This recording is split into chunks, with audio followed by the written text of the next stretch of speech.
Excusez-moi, Oui. est-ce qu'on peut vous poser quelques questions pour la Ah, je radio? suis désolé, j'ai pas le temps, je travaille. Ok, Désolé. pas de problème. Et que faites-vous pour... Enfin, bah non, ça on le sait. On peut couper. La radio comme outil pédagogique. Ou alors là. Jade, juste Jade, c'est sur le 997. Écouter, aller vers l'autre, écrire, s'exprimer, s'ouvrir à son environnement. Vous écoutez Jade FM en direct de Prinquio.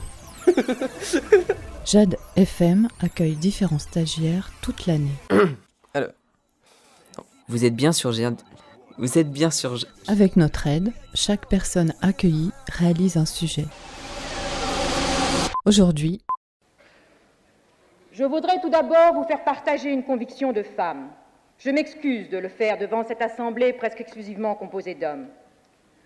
Aucune femme ne recourt de gaieté de cœur à l'avortement. Il suffit d'écouter les femmes. C'est toujours un drame.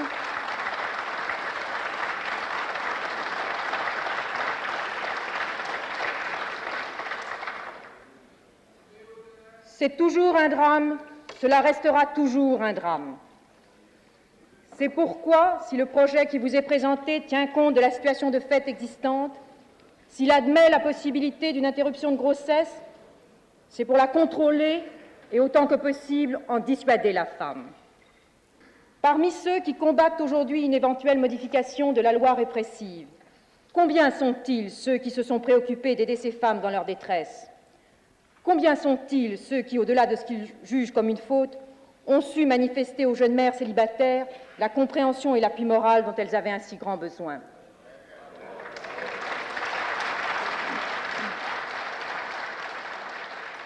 Bonjour à tous.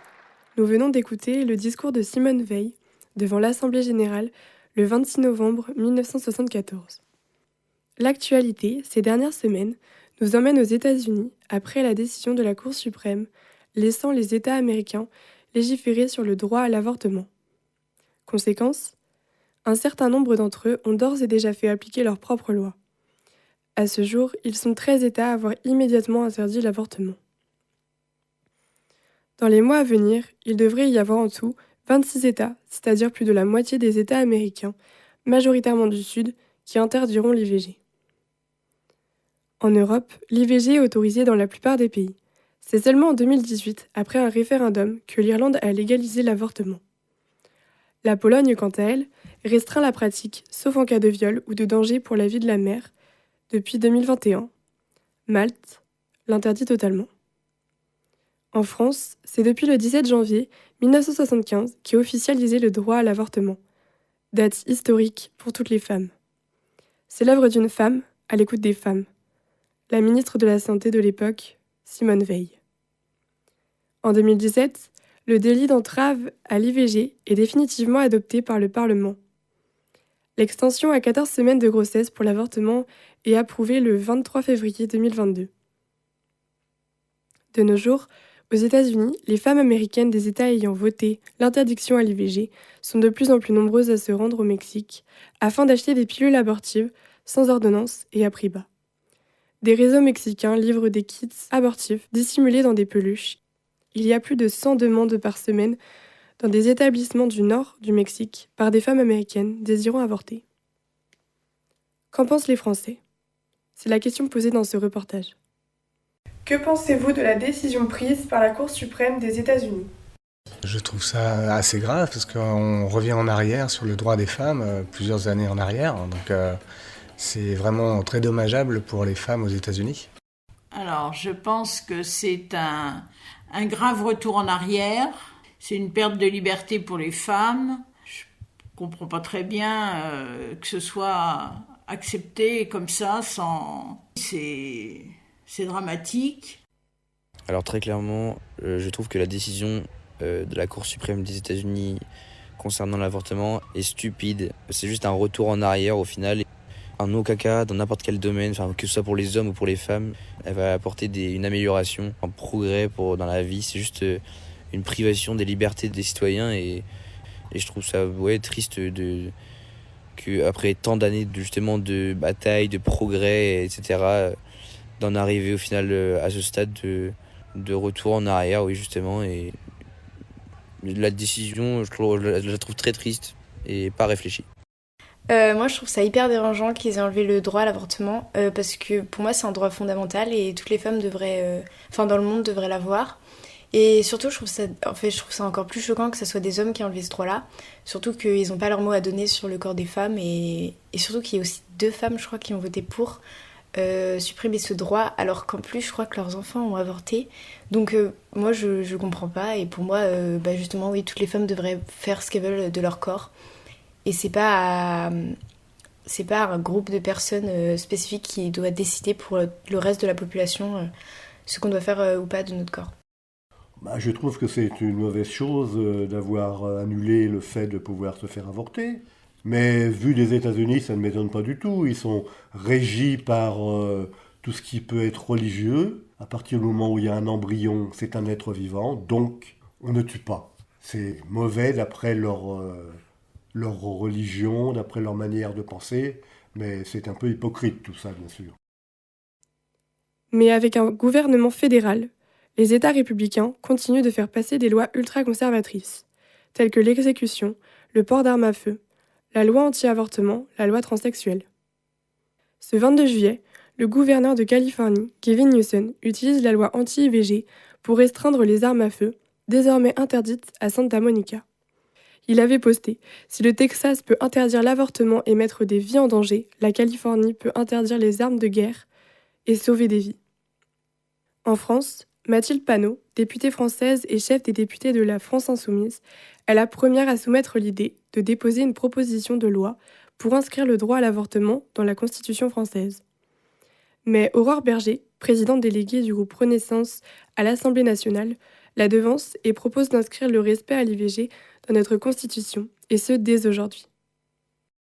Suite à mon reportage, j'ai l'honneur d'inviter une mère de famille française, Gwenaëlle, avec qui nous allons échanger sur le sujet de l'avortement. Est-il important que le droit à l'avortement soit inscrit dans la Constitution française ? Ce qui est important, je pense que c'est que des lois permettent aux femmes de pouvoir avorter quand elles le souhaitent. C'est un droit de disposer de son corps, donc c'est vraiment important.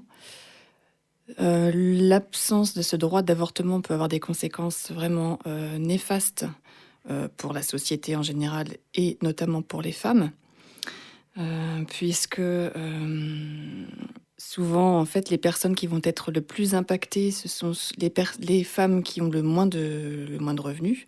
Celles qui ont le plus de revenus vont souvent trouver des solutions pour pouvoir trouver un moyen d'avorter, puisque financièrement, elles pourront plus facilement en fait s'en sortir. Alors que les personnes qui n'ont pas cette possibilité-là seront obligées de garder leur enfant et avec toutes les conséquences que cela peut avoir une fois que l'enfant est né. Des conséquences psychologiques, mais des conséquences aussi financières. Donc pour moi, le droit à l'avortement est primordial pour permettre aux femmes d'être libres. Après, ça dépend des pays, puisqu'en France, il me semble que l'avortement est pris en charge. Après, si on parle des États-Unis, je connais pas leur système de santé. Mais par contre, ce que j'ai pu lire, c'est qu'en fait, les États qui sont contre l'avortement n'ont pas forcément une politique familiale et sociale qui permettent aux femmes qui ne peuvent pas avorter de pouvoir élever l'enfant qui n'était pas voulu dans de bonnes conditions. Donc financièrement, et elles n'ont pas d'aide en plus. Pour vous, le peuple américain devrait-il avoir son mot à dire ? Bien entendu. Bien entendu, on a bien vu qu'il y avait de nombreuses personnes dans la rue pour justement conserver ce droit fondamental. Je pense que c'est au peuple de s'en emparer. Par contre, effectivement, peut-être qu'il y a beaucoup d'Américains qui sont contre l'avortement pour des raisons religieuses, déontologiques, je ne sais pas. Un référendum, vous pensez que ça pourrait être une bonne solution pour avoir l'avis vraiment de chaque personne. Pourquoi pas, ça peut être un moyen de pouvoir sonder en fait l'opinion américaine. Effectivement, ça pourrait être une solution intéressante. Vous semble-t-il normal que de nos jours, certains pays refusent ou interdisent complètement le droit à l'avortement? Il y a une vingtaine de pays qui aujourd'hui refusent l'avortement, l'interdisent. Certaines fois, il y a des exceptions pour viol ou inceste ou danger pour la mère. Mais est-ce qu'il vous semble normal que ce soit encore le cas dans une vingtaine de pays? Bien sûr que non, ça me semble pas normal. Surtout quand il s'agit d'un grand pays comme les États-Unis. Ça me semble totalement aberrant un tel retour en arrière, sachant que de toute façon, on peut interdire l'avortement d'un point de vue législatif, mais pour autant, ces avortements auront pour une grande partie lieu. C'est-à-dire que les femmes vont le faire clandestinement. Exactement, clandestinement. Ce qui aura en général un impact sur leur santé, parce que parfois elles utiliseront des moyens qui ne seront pas forcément bons pour la santé. J'ai une grand-mère, par exemple, qui utilisait les aiguilles à tricoter pendant la Deuxième Guerre mondiale pour pouvoir avorter. Donc ça a des conséquences pour la santé, ça peut entraîner parfois la mort. Alors qu'effectivement, il y a aussi le moyen d'obtenir des pilules abortives, notamment là aux États-Unis, c'est ce qui risque de se passer. Je crois qu'elles sont en libre accès, facilement accessibles au Mexique. Donc ça sera pour certaines un moyen de pouvoir avorter, mais peut-être que ça sera pour celles qui sont le plus cultivées ou celles parce qu'il faut avoir déjà l'information. Je ne sais pas quel est le coût de ces pilules, mais on en revient un petit peu à ce que je disais tout à l'heure. Le financement. Voilà, le financement de ces pilules. Après, il y aura peut-être aussi un marché noir et on ne saura pas exactement quel est le contenu de ces pilules, donc oui, les produits utilisés. Donc ça pourra aussi avoir une incidence sur la santé. Voilà toutes les raisons qui font que je suis absolument... je défends en fait le droit à l'avortement. Merci beaucoup Gwenaëlle d'avoir répondu à nos questions. Merci à vous.